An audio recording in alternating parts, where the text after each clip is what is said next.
Shalom, brothers and sisters. So bear with me.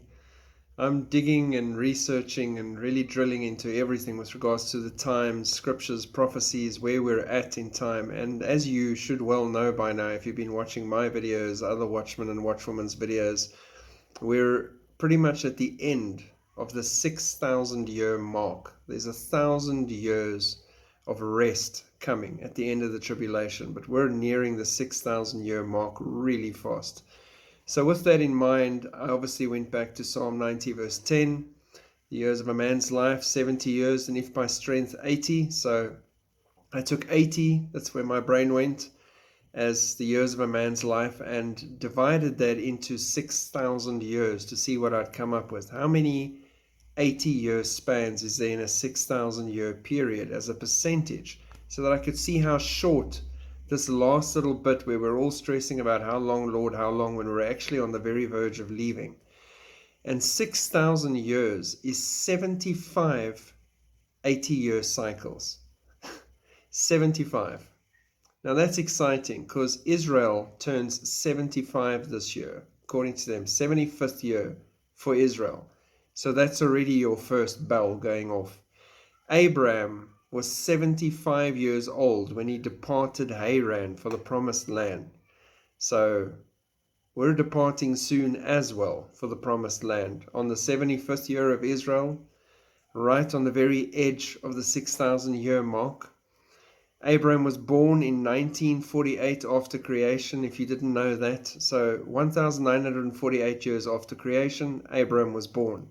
Israel was born in 1948. There are no coincidences with God. These numbers mean things. And in this sense, they're here to encourage you. So 75 80-year cycles. This year, Israel celebrating their 75th birthday. Abraham departing at 75 for the promised land, and us departing pretty soon for the promised land too. Then Abram, now I'm digging deeper, was the 10th generation removed from Noah. Right? Noah's important to us as well. So Noah, right, from Noah to Abram, it's 10 generations. Abram is the 10th generation since Noah. He's a direct descendant of Shem. We're sitting in the 10th cycle, going into the 11th now.